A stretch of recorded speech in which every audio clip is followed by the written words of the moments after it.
to Bernama today. You're here with me in the studios, Tamina Kausji, and we also have today with us our guest. Now, our guest today is Stephen Yong, owner of Hobby and Coffee Cafe in Taman Tun Dr. Ismail, and we're going to be having a short chat about what it's like to be a boutique cafe owner, as well as the interesting and unique perspective for leisure and entertainment that his cafe offers people out there. Now, welcome to the studio, Stephen. Hello, my name is Steven, and I'm glad to be here today. Right. Thanks so much for taking the time to come in.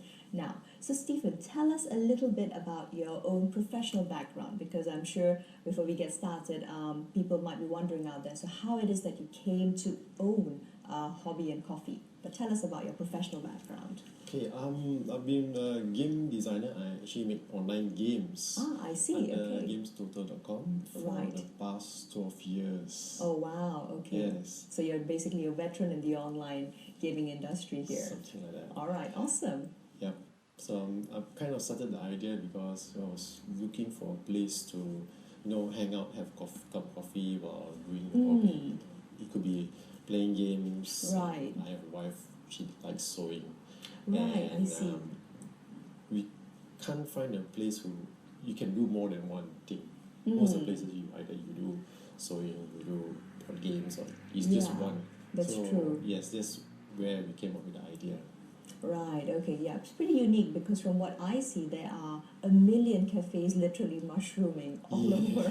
Not just the Taman Tun area, all over KL really. Yes. Any little taman or neighborhood you go into, boom, there's 10 cafes. Yes, that's correct. That's right. But you still weren't able to find something that meddles together hobbies and coffee like yours. Yeah. Right. As the name says, it's hobby and coffee. Right. So we basically target hobbies first. Hobbies first. Okay, hobbies are your primary focus. Okay. Yes. Nice, nice. I find that very interesting because especially coming from an online gamer like yourself and somebody who actually develops games, but I must commend you on that. So what brought about the interest to promote something that was less technology related and more to do with handiwork and crafts? It may sound ironic coming from me, but I find that a lot of people nowadays, when they go to cafe, the first thing they do is they open up their phone. There you go. Mobile. That's me. Their laptops. And I admit. Okay. And I believe that a lot of people would like to have the origin touch when they play a game. They want to touch the game and all that. That's where the board game comes into place, like chess, Monopoly, and also some Euro games, Ludo, things like that.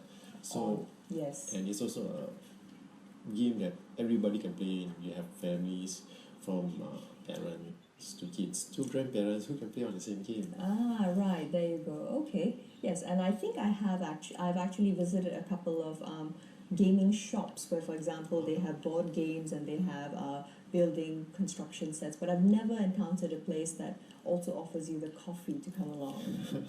All right. Okay. So how long has Hobby and Coffee been established for? We'll be open for 6 months. Okay, 6 months. Yes. Nice. And to encourage more people to come, because we understand that sometimes it's quite hard to find 4 to 6 players, your friends to yes, to make up a team. Yes, so we have these weekend events which we hold quite frequently, that we call it a Cari Kaki event, where Cari Kaki, okay, find a friend. Okay. Yes, all right. where it's a public event where you can drop by, 1 or 2 guys or girls, and you can join on other games. Ah, okay, all right. So sort of like we'll help you find your team. Yes. Nice. Okay, right. So basically, Hobby and Coffee, you had the brainwave, you had the idea. So how long did it take you from literally inception to actually making it into a physical reality? I would say about 4 or 5 months. 4 or 5 months, Yes. right. And now,